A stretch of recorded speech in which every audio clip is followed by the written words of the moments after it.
আজকের মুভির নায়ক হচ্ছে রক, জ্যাসন স্ট্যাথাম, ভিন ডিজেল সহ মোট 12 জন হলিউড সুপারস্টার। মানে বুঝতেই পারছো যে আজকের এক্সপ্লেন কোন লেভেলের তুলোধনা হতে চলেছে।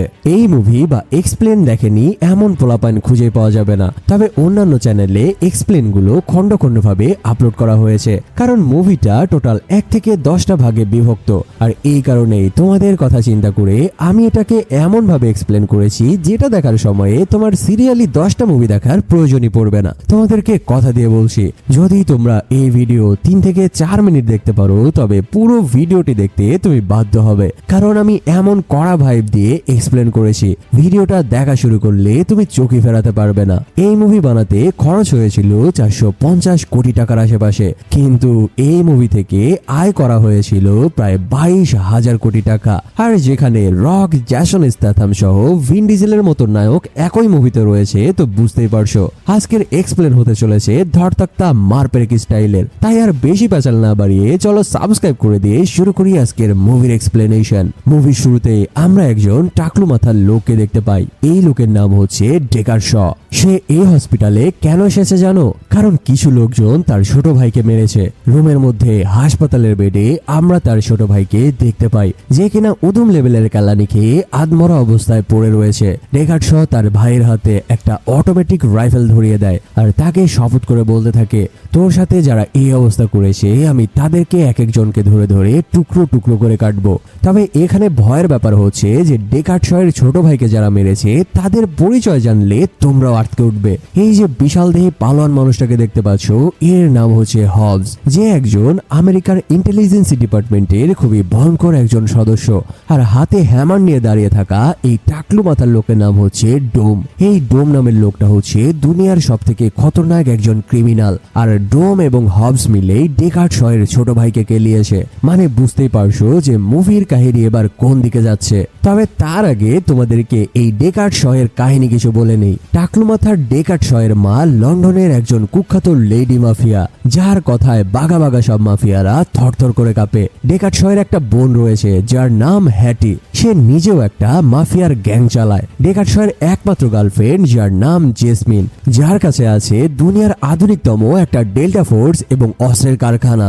আর এই ডেকার্ড শ নিজেই যে কি ভয়ঙ্কর একটা জিনিস তার ছোট্ট নমুনা তোমাদেরকে দেখিয়ে আসে। সে যখন তার ভাইয়ের সাথে কথা বলে হসপিটাল থেকে বের হচ্ছিল, তখন দেখা যায় যে পুরো হসপিটাল সে একেবারে লন্ডভন্ড করে ফেলেছে। আসলে এখানে স্কোয়াড টিমের বিশাল একটা ফোর্স ডেকার্ড শয়ের ছোট ভাইকে পাহারা দেওয়ার জন্য রাখা হয়েছিল। লিফটে ওঠার পরে কঠিন একটা ভাব নিয়ে সে পকেট থেকে চশমা বের করে পড়ে নেয়। এরপর লিফট যখন গ্রাউন্ড ফ্লোরে আসে তখন একজন সদস্যের কাছ থেকে সে গ্রেনেড তুলে নেয় আর সেই গ্রেনেডের পিন খুলে আরেকজনের হাতে ধরিয়ে দেয় এবং সে বাইরে বের হয়ে আসার সাথে সাথেই সেই গ্রেনেডটি বিস্ফোরণ হলে সেখানে বেঁচে থাকা সকলেই মারা যায়। আর সে যখন একেবারে হসপিটালের সামনে এসে দাঁড়ায় তখন দেখা যায় যে পুরো হসপিটালের এই অবস্থা। মানে বুঝতেই পারছো সামান্য ভাইকে দেখতে এসে সে যদি একটা বিশাল স্কোয়াড ফোর্সের সাথে এই কাহিনী করে, তবে যারা তার ছোট ভাইকে মেরেছে তাদের কপালে কি অপেক্ষা করছে। সেই রাতের বেলা আমেরিকার ইন্টেলিজেন্সি ডিপার্টমেন্টের চেম্বারে আমরা হবসকে দেখতে পাই, যে কিনা দুনিয়ার কুখ্যাত সব ক্রিমিনালদের লিস্ট করছিল। ক্রিমিনালদের ফাইল কমপ্লিট করার পরে এবার সে তার গার্লফ্রেন্ডকে নিচে গাড়িতে এগিয়ে দিতে যায়, কিন্তু যখন সে ফিরে আসে তার চেম্বারে দেখতে পায় যে কেউ একজন তার রুমের মধ্যে বসে রয়েছে। আর এই লোকটাই ছিল ডেকার্ড শ।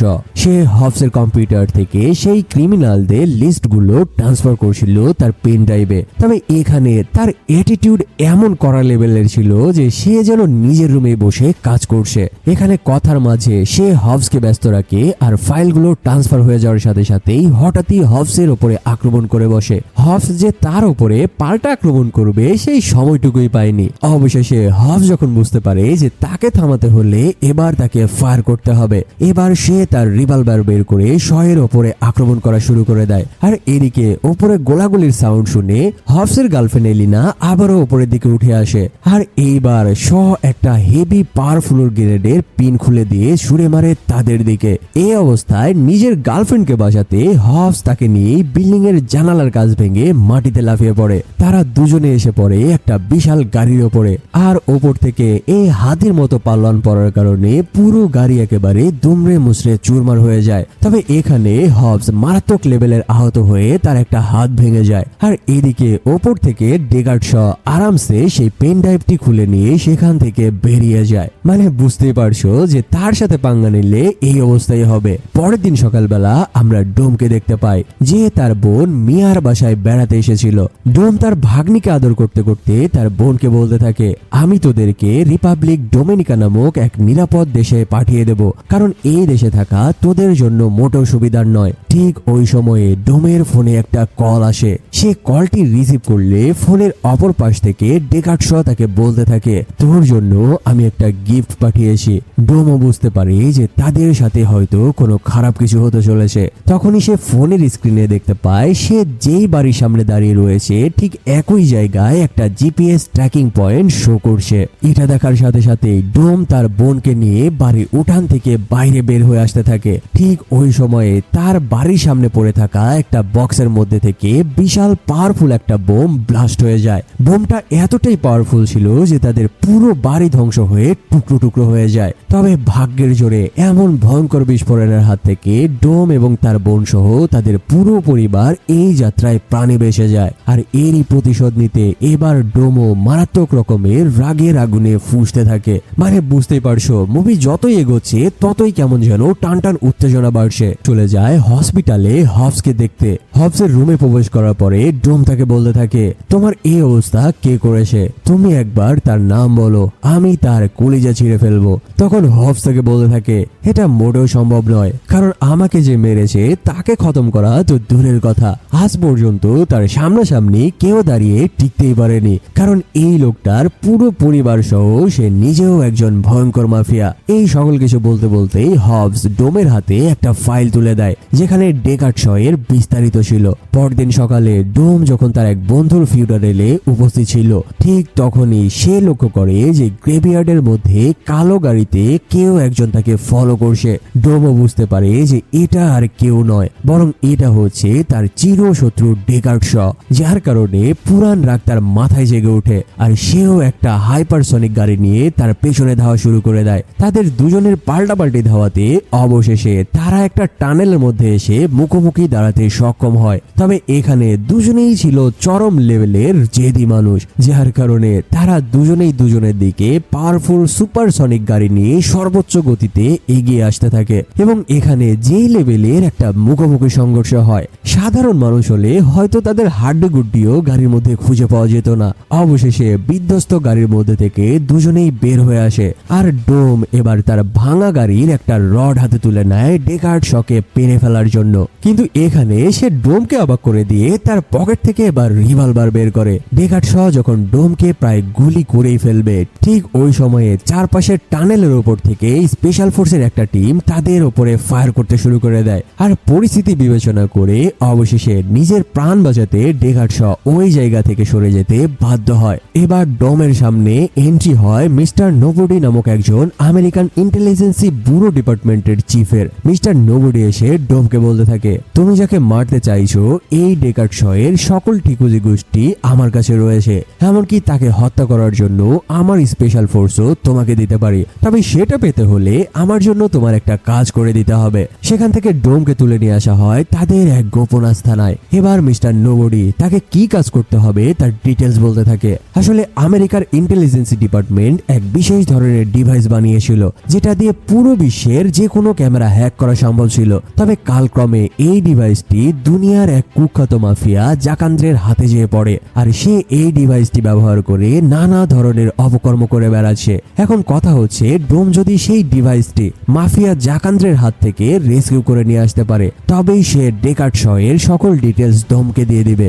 ডোম মনে মনে বলতে থাকে, হে আর এমন কি দুনিয়ার বাগা বাগা সব মাফিয়াদেরকে লাকানি চুবিনে খাইয়ে আসলাম, আর এই সামান্য এক মাফিয়া জাকান্দ্রে এমন কোন সেট এসেছে। কিন্তু ডমের কোনো কল্পনাও ছিল না যে এই জাকান্দ্রে কি ভয়ঙ্কর লেভেলের মাফিয়া। মিশনের পুরো প্ল্যান বুঝে নেওয়ার পরে ডোম বুঝতে পারে যে এই কাজ সে একা করতে পারবে না, যার কারণে সে তার পুরো টিমের মেম্বারদের একে একে সেই আস্তানায় ডেকে নিয়ে আসে। তার এই টিমের সদস্যদের মধ্যে রয়েছে ডোমের নিজেরই গার্লফ্রেন্ড ল্যাটি, ডোমের বোন মিয়ার স্বামী ব্রায়ান, আরেকজন সদস্য যার নাম হচ্ছে তেজ, এবং তার টিমের সব থেকে ফানি ক্যারেক্টার যার নাম রোমান। মিশনের পুরো প্ল্যান কমপ্লিট করার পরে সিনে দেখা যায় যে তারা সকলেই এক একটা গাড়ির মধ্যে বসে রয়েছে এবং তাদের সকলের হাতে একটা ওয়্যারলেস ডিভাইস রয়েছে।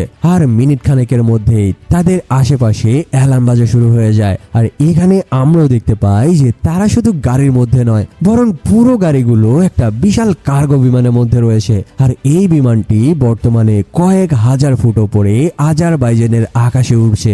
এরপরে তারা যেই কাজটা করে এটা ছিল সব থেকে হাড় হিম করা একটা সিন। তারা সকলে একে একে তাদের পুরো গাড়ি নিয়ে সেই উড়ন্ত বিমান থেকে লাফিয়ে পড়তে থাকে। আসলে তাদের এই প্ল্যানটা আগেই করা ছিল যে ডিভাইসটি উদ্ধার করতে হলে তাদেরকে আজারবাইজানে নামতে হবে। তবে যেহেতু তারা লিগ্যাল ভাবে আজারবাইজানে ঢুকতে পারবে না, তার কারণেই প্লেন ওপরে ফ্লাই করে তারা আজারবাইজানের আকাশ সীমানা পার হওয়ার সাথে সাথে প্লেন থেকে গাড়ি নিয়ে প্যারাসুট নিয়ে ঝাঁপিয়ে পড়বে। সবাই যখন একে একে গাড়ি নিয়ে উড়ন্ত প্লেন থেকে নিচে ঝাঁপিয়ে পড়ছিল, এই কাহিনী দেখে রোমানের গলায় শুকিয়ে যায়। সে তো কোনোভাবেই এখান থেকে নামতে চাচ্ছিল না, যার কারণে সবাই নেমে পড়লেও সে ওই প্লেনের মধ্যেই থেকে যায়। তবে ল্যাটি এই ব্যাপারটা আগে থেকে আন্দাজ করে ফেলেছিল, যার কারণে সে আগে থেকেই রোমানের গাড়ির সাথে একটা অটোমেটিক রিমোটিক্যাল প্যারাসুট সেট করে রেখেছিল। আর অবশেষে ল্যাটি যখন সেই রিমোটের সুইচে চাপ দেয়, এবার রোমানের গাড়িটাও উড়ন্ত প্লেন থেকে বাইরে ছিটকে পড়ে যায়। ইতিমধ্যেই সকলেই একে একে প্যারাসুট দিয়ে পুরো গাড়ি সহ মাটিতে এসে ল্যান্ড করতে সক্ষম হয়। তবে রোমান যেহেতু দেরিতে ল্যান্ড করেছিল, তার কারণে সে এখনো আকাশে প্যারাসুট এবং গাড়ি নিয়ে উঠতে থাকে। সকলে এক লাইনে আসলে এবার তারা রওনা দেয় জাকান্দ্রের গাড়ি বহরের দিকে। কিছুক্ষণের মধ্যেই তারা যখন জাকান্দ্রের গাড়ি বহরের কাছে পৌঁছে যায়, অমনি তাদের গাড়ির দিকে মেশিন গান তাক করে মুহুর্মুহু লেভেলের ফায়ারিং শুরু করে দেয়। মেশিন গানের এই মুহুর্মুহু ফায়ারিং থামানোর জন্য তেজ যেই গাড়িতে ছিল সেই গাড়িটা ছিল সব থেকে বেশি শক্তিশালী, যার কারণে তেজ সকলের সামনে চলে আসে আর মেশিন গানের এই বুলেটের ঝড় সে সামাল দিতে থাকে। আর স্যাটেলাইটের লাইভ ক্যামেরার মাধ্যমে আমেরিকার বেস থেকে মিস্টার নোবডি ইনস্ট্রাকশন দিতে থাকে পুরো টিমকে। এভাবে অনেক ধাওয়া পাল্টা দেওয়ার পরে অবশেষে তারা এসে জাকান্দ্রের গাড়ি বহরের কাছে পৌঁছাতে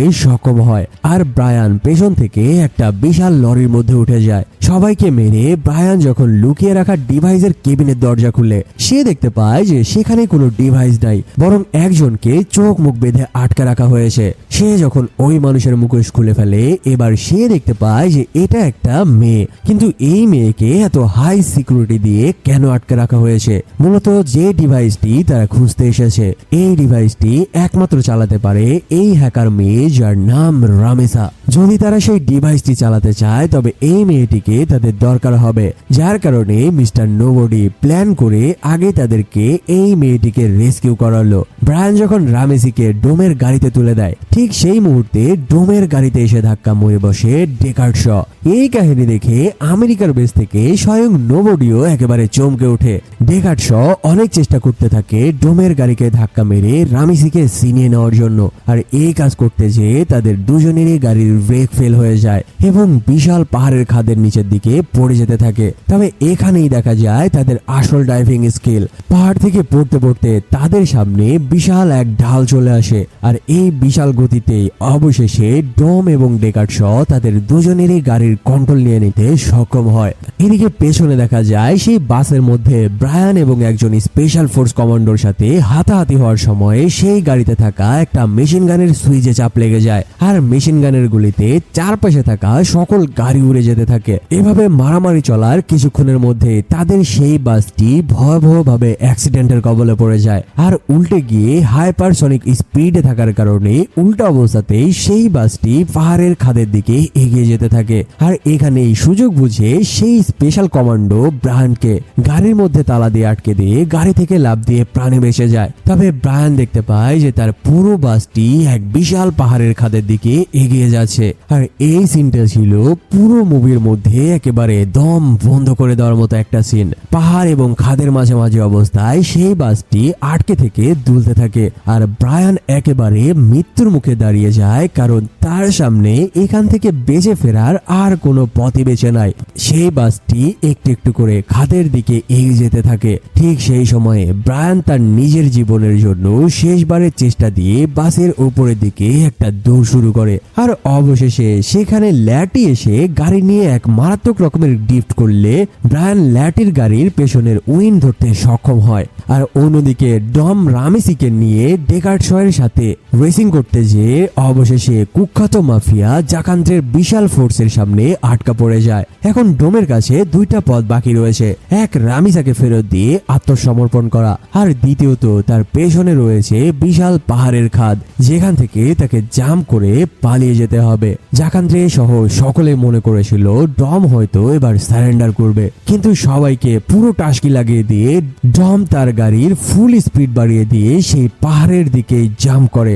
গাড়িটা এত উঁচু ওপর থেকে পড়ছিল যে সকলে ভেবেছিল যে ডম এবং রামিসা সেখানেই ছিন্নভিন্ন হয়ে মারা গেছে। তবে এখানে দেখা যায় যে ডোমের বাকি টিম সেখানেই আগে থেকে তাদেরকে রেস্কিউ করার জন্য অপেক্ষা করছিল, আর অবশেষে তারা ওই জায়গা থেকে রামিসাকে তুলে নিয়ে ফিরে আসতে সক্ষম হয়। রামিসার যখন জ্ঞান ফিরে আসে, এবার ডোম তাকে বলতে থাকে, বলো বাদশা সেই ডিভাইসটি কোথায় রয়েছে। এবার রামিসা তাদেরকে যেই কাহিনী বলে, এটা শুনে তারা তো সকলে হাল ছেড়ে দিতে থাকে, কারণ চুরি হয়ে যাওয়া সেই ডিভাইসটি জাকান্ডের হাত থেকে দুবাই চলে গেছে, আর এই ডিভাইসটি বিক্রি করেছে আলী জাফর নামক একজন দুবাইয়ের ব্রোকার। ডোম সবাইকে বলতে থাকে যে কোনো ব্যাপার না, এই মিশন কমপ্লিট করার জন্য আমরা দুবাই যাব। মুভির সিন শিফট হলে আমরা পুরো টিমকে দুবাইতে দেখতে পাই এবং তারা অবশেষে সেই ব্রোকার আলী জাফরকে খুঁজে বের করে। তাকে ধরার পরে ডোম বলতে থাকে, বলো ছোট ভাই সেই ডিভাইসটি তুমি কার কাছে বিক্রি করেছো।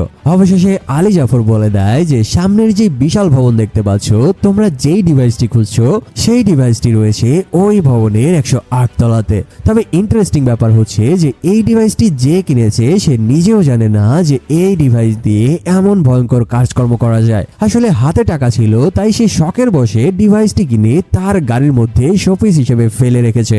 মানে বুঝতে পারছো দুবাইয়ের মানুষের টাকা বলে কথা। যাই হোক, পরদিন সেই বিল্ডিং এ 1 বিলিয়নারের বিশাল পার্টির আয়োজন ছিল, আর এই সুযোগটাই তারা কাজে লাগায়। সকলেই পার্টি ড্রেস পরে এসে বিল্ডিং এর মধ্যে ঢুকে পড়ে এবং বিল্ডিং এ ঢুকে তারা কয়েকটা গ্রুপে ভাগ হয়ে যায়। প্রথমে তেজ এবং রামিসা চলে যায় বিল্ডিং এর ক্যামেরা কন্ট্রোলিং অ্যাক্সেস রুমের দিকে। রোমান ফ্লোরে দাঁড়িয়ে সুন্দরী মেয়েদেরকে নিয়ে কমেডি করা শুরু করে দেয়, আর সকলের মাইন্ড তার দিকে ডিস্ট্রাক্ট করতে থাকে।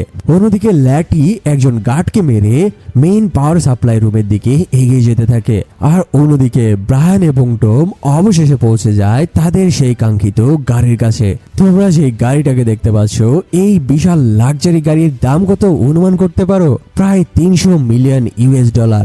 এর বাংলা টাকা দাঁড়ায় 370 কোটি টাকার মতো। এবং এই গাড়িটা পুরো পৃথিবীতে মাত্র 3টি তৈরি করা হয়েছিল, আর এই মুভি রিলিজ পাওয়ার পরে এই গাড়ির জনপ্রিয়তা উঠে গিয়েছিল আকাশের তুঙ্গে। তবে অতি এক্সপেন্সিভ হওয়ার কারণে গাড়িটা বাজারে জায়গা করে নিতে পারেনি। যাই হোক, ডোম এবার গাড়িটাকে উঁচু করে চেড়ে ধরে, আর ব্রায়ান গাড়ির নিচে যেয়ে সেই ডিভাইসটি খুঁজতে থাকে। তবে দুবাইয়ের সিকিউরিটি বলে কথা, তারা নিচে দাঁড়িয়ে থাকা রোমানের এই ভাড়ামি সহজেই ধরে ফেলে এবং তারা ল্যাটিকে ফলো করে অবশেষে ল্যাটিরও সামনে যেয়ে দাঁড়ায়। ল্যাটি নিজের যান বাঁচাতে সেই গার্ডের সাথে মারামারি শুরু করে দেয়। তাৎক্ষণিক পুরো বিল্ডিং এর সিকিউরিটি অ্যালার্ট হয়ে যায় এবং তারা সিগন্যাল পেয়ে বুঝতে পারে যে বিল্ডিং এর মধ্যে সন্ত্রাসী ঢুকে পড়েছে, যার কারণে বিল্ডিং এর মধ্যে দুবাইয়ের হাই ফোর্স সিকিউরিটি অ্যালার্ট করে দেওয়া হয়। তবে এই কাচালের মধ্যে সেখানে হঠাৎ করে ডেকার্ট শ এক অটোমেটিক রাইফেল নিয়ে ঢুকে পড়ে। সে কোনো কিছুই না দেখে চারপাশে মারাত্মক লেভেলের তুলো ফায়ারিং শুরু করে দেয়। বিল্ডিং এর উপরের রুমে থেকে ডমও বুঝতে পারে যে নিচে তাদের টিমের সাথে খারাপ কিছু চলছে। এবার সে ব্রায়ানকে গাড়ির নিচ থেকে বের করে নিয়ে সোজাসুজি গাড়ির মধ্যে উঠে বসে। এরপর সেই গাড়ি হাইপারসনিক মোডে দিয়ে দরজা জানালার কাঁচ ভেঙে বেরিয়ে আসতে থাকে।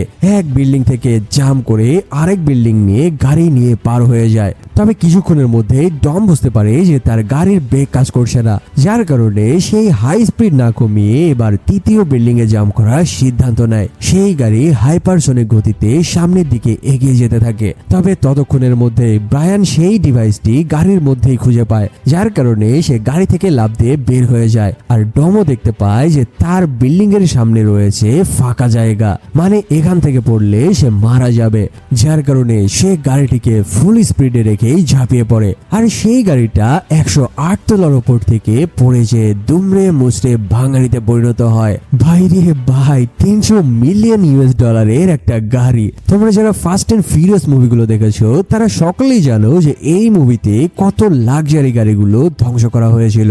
যাই হোক, ডিভাইসটি নিয়ে তারা আমেরিকায় ফিরে আসে এবং সেই ডিভাইসটি মিস্টার নোবডির হাতে তুলে দেয়। আর কথা মতো মিস্টার নোবডিও এবার সেই ডিভাইস দিয়ে ক্যামেরা হ্যাক করে ডেকার্ড শয়ের লোকেশন খুঁজে বের করে এবং ডম এবং তার টিমের কাছে ডিটেলস দিয়ে দিতে থাকে। এবার ডম তার পুরো টিম সহ মিস্টার নোবডির স্পেশাল ফোর্সের একটা টিম নিয়ে ডেকার্ড শকে খেলানোর জন্য তার আস্তানায় চলে যায়। কিন্তু সেখানে যে তারা দেখতে পায় যে এই মাল রিল্যাক্সে বসে রাতের ডিনার করছিল। তার সামনে এত বড় একজন ক্রিমিনাল ডম এবং পুরো একটা স্পেশাল ফোর্স দাঁড়িয়ে রয়েছে। তার কোনো মাথা ব্যথাই নাই, বরং রিল্যাক্সে খাওয়া শেষ করে মুখ মোছার সময়ে তার রুমালের মধ্যে থেকে একটা গ্রেনেডের প্রিন্টার তার দাঁতে আটকে যায়। এরপর সেই গ্রেনেডটি তার টেবিলের উপরে রাখে। আর এই অবস্থা দেখে স্পেশাল কোয়ার্ডের প্যান ভিজে যাওয়ার অবস্থা। ডম এবার সামনে এসে বলতে থাকে, তোর সাথে শত্রুতা আমার ছিল, তবে তুই কেন আমার বোনকে হত্যা করার জন্য তার বাসায় বোম পাঠিয়েছিলি? এবার ডেকার্ড শ বলতে থাকে, শত্রুতা তো তোর সাথে আমার ছিল, তবে তুই কেন আমার ছোট ভাইকে কেলিয়ে হসপিটালে পাঠিয়েছিলি? ডেকার্ড শয়ের এই সকল কথাবার্তা শুনে ডম বলতে থাকে, আগে তোর ছোট ভাইকে কেলিয়েছি, এবার শালা তোকে কেলাবো। তবে ডমের এই কথাবার্তা শেষ না হতে চারপাশ থেকে আরো এক ফোর্স স্পেশাল ফোর্সের টিম চলে আসে আর তাদের উপর থেকে উড়াধুরা ফায়ারিং শুরু করে দেয়। আর এখানে আমরা দেখতে পাই যে এই ফায়ারিং গুলো করছিল জাকান্তের স্পেশাল ফোর্সের টিম। সেখানে ত্রিমুখী ভয়ঙ্কর এক গোলাগুলি শুরু হয়ে যায় আর এই গোলাগুলির মধ্যে পড়ে মিস্টার নোবডি মারাত্মক লেভেলের গুলিবিদ্ধ হয়, যার কারণে ডোম আর ফাইট না চালিয়ে যে মিস্টার নোবডিকে বাঁচাতে তাকে তুলে নিয়ে সেখান থেকে সেফ এক্সিটে বাইরে বেরিয়ে আসতে থাকে। তবে এই জাকান্তে কিন্তু তাদেরকে ছেড়ে দেওয়ার মতো মাল নয়। সে পুরোপুরি মরিয়া হয়ে পড়ে ডম এবং মিস্টার নোবডিকে খতম করে ফেলার জন্য, যার কারণে সে তার পুরো একটা ফোর্স সহ ব্ল্যাক হক হেলিকপ্টার নিয়ে ডম এবং তার পুরো টিমের উপরে আক্রমণ চালাতে থাকে। একদিকে চলতে থাকে জাকান্দ্র এবং তার স্পেশাল ফোর্সের তুলো ধুনা আক্রমণ, অন্যদিকে ডেকার্ড শ ডমের পিছনে তাড়া করতে থাকে। তবে অবশেষে ডম বুঝতে পারে যে সে কোনোভাবেই ডেকার্ড শয়ের হাত থেকে বাঁচতে পারবে না। হয় তাকে তার সাথে ফ্রন্ট টু ফ্রন্ট লড়তে হবে, নয়তো তার কাছে সারেন্ডার করতে হবে। আর ডম তো কোনোভাবেই সারেন্ডার করার মতো ছেলে নয়, যার কারণে ডম ঘুরে এসে তার গাড়ি নিয়ে ডেকার্ড শয়ের গাড়ির উপরে চাপা দিয়ে দেয়। এরপরে সে তার শটগান বের করে ডেকার্ড শয়ের গাড়ির উপরে নিজে দাঁড়িয়ে থেকে ফায়ার করতে থাকে। তবে ডেকার্ড শ নিজেকে বাঁচানোর জন্য গান তুলে নিয়ে উপরের দিকে ডমের গাড়িকেও শুট করতে থাকে। এদিকে জাকান্দ্রে বুঝতে পারে যে এভাবে তাদের সাথে লড়াই করে পারা যাবে না, যার কারণে সে তার ব্ল্যাক হক হেলিকপ্টারের পাইলটকে নির্দেশ দেয় আশেপাশের সকল কন্ট্রোল টাওয়ার গুলো উড়িয়ে দেওয়ার জন্য, কারণ তারা এই কন্ট্রোল টাওয়ার ব্যবহার করে সেই ডিভাইসের সাথে মিলে জাকান্দ্রের সাথে মোকাবেলা করছিল। অর্ডার পাওয়ার সাথে সাথে সেই পাইলট মিসাইল মেরে আগে আশেপাশের টাওয়ার গুলো ধ্বংস করতে থাকে। আর ঠিক সেই টাওয়ারের পাশে এক হসপিটালে ভর্তি ছিল বিশাল দেহি পালোয়ান হবস। বাইরে এমন তুলকালাম পিটাপিটি দেখে সে আর চুপ করে বসে থাকতে পারে না, যার কারণে সে এক টান মেরে তার হাতের ভাঙা ব্যান্ডেজ খুলে ফেলে। এরপর সেও তার ওয়েপেন অ্যাসেম্বল করে নিয়ে এই যুদ্ধে ঝাঁপিয়ে পড়ে। সিন কাট হলে দেখা যায় বিধ্বস্ত দুই গাড়ির মধ্যে থেকে ডম এবং ডেকার্ড শ বেরিয়ে হয়ে আসে।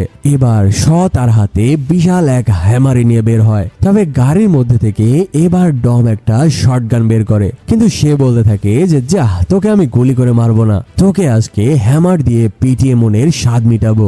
এটা বলে ডম তার গাড়ির মধ্যে থেকে বিশাল একটা রেঞ্জ বের করে নিয়ে আসে আর শুরু হয়ে যায় দুই লিজেন্ডের মধ্যে ভয়ঙ্কর রকমের হ্যামার এবং রেঞ্জ দিয়ে মারামারি। আর এই মারামারিটা ছিল পুরো মুভির মধ্যে একটা আইকনিক সিন। এদিকে জাকান্দ্রে যখন তার বাহিনী নিয়ে আমেরিকার শহর তছনছ করে দিচ্ছিল, ঠিক ওই সময়ে হসপিটালের একটা অ্যাম্বুলেন্স নিয়ে এসে হবস জাকান্দ্রের বাহিনীর উপরে ঝাঁপিয়ে পড়ে এবং অবশেষে জাকান্দ্রের টিমের এক ভয়ঙ্কর ড্রোনকে ধ্বংস করতে সক্ষম হয়। এদিকে ডম এবং ডেগার্ডশয়ের মধ্যে তুমুল লেভেলের মারামারি চলছিল।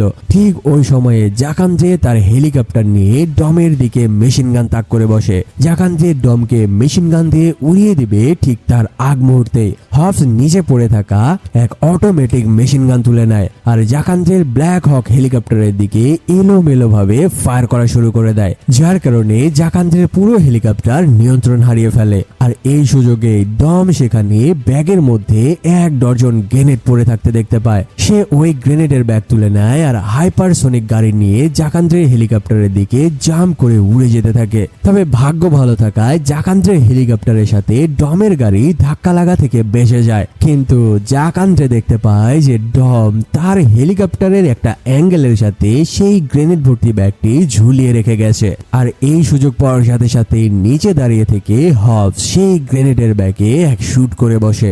1 ডজন গ্রেনেড একসাথে ব্লাস্ট হওয়ার কারণে জাকান্দ্র সহ তার পুরো হেলিকপ্টার ব্লাস্ট হয়ে ছিন্ন ভিন্ন হয়ে যায় আর জাকান্দ্রের চ্যাপ্টার এখানে ক্লোজ হয়ে যায়। তবে বেশ কিছুক্ষণ ধরে ডেগার্ডশয়ের সাথে ফাইট করা এবং কয়েকবার গাড়ি নিয়ে অ্যাক্সিডেন্ট হওয়ার কারণে, এমনকি উঁচু থেকে তার গাড়ি নিয়ে নিচে পড়ার কারণে ডম এবার আস্তে আস্তে নিস্তেজ হয়ে পড়ে যায়। চারপাশ থেকে সকলেই ছুটে আসে ডমের কাছে। ল্যাটি ডমের নিথর দেহ কোলে তুলে নিয়ে কান্নায় ভেঙে পড়তে থাকে। সকলেই ভেবেছিল যে ডম হয়তো আর বাঁচবে না, তবে এখানে সবাইকে অবাক করে দিয়ে ডম তার 2 চোখ মেলে তাকায় আর ডমের জ্ঞান ফিরে আসা দেখে সকলেই স্বস্তির নিঃশ্বাস ফিরে পায়। মুভির একদম লাস্টের সিনে দেখা যায় হবস অবশেষে ডেগার্ডশকে গ্রেপ্তার করতে সক্ষম হয়েছে। এরপর ডেগার্ডশকে কঠিন লেভেলের সিকিউরিটি দিয়ে এক হাই সিকিউরিটিজ আন্ডারগ্রাউন্ড জেলের মধ্যে নিয়ে যাওয়া হয়। এরপর তাকে জেলের এক সিকিউরিটি সেলের মধ্যে ঢুকিয়ে দিয়ে হবস বলতে থাকে, বলেছিলাম না তোকে আমি একদিন ঠিকই কেলিয়ে গ্রেপ্তার করে নিয়ে আসবো, তুই আমাকে অনেক জ্বালিয়েছিস, এবার আমার জেলের মধ্যে তুই সারা জীবন পচে মরবি। এটা বলার সাথে সাথে সেলের দরজা বন্ধ হয়ে যায়। হবস যখন এই কথাগুলো বলছিল, ডেকার্ডশ এক ভয়ঙ্কর চাহনি দিয়ে হবসের দিকে তাকিয়েছিল। দাঁড়াও, মুভির কাহিনী কিন্তু এখানেই শেষ না। তোমরা কি ভেবেছো এই মাথা মোটা হবস ডেকার্ডশকে তার জেলে আটকে রাখতে পারবে? এমনকি ডেকার্ডশের মা হচ্ছে লন্ডনের কুখ্যাত এক লেডি গ্যাংস্টার, তার বোনও একজন গ্যাংস্টার, এমনকি তার গার্লফ্রেন্ডের রয়েছে বিশাল অস্ত্রের কারবার। তারা কি কোনোভাবে ডেকার্ডশকে জেলে রাখতে পারবে?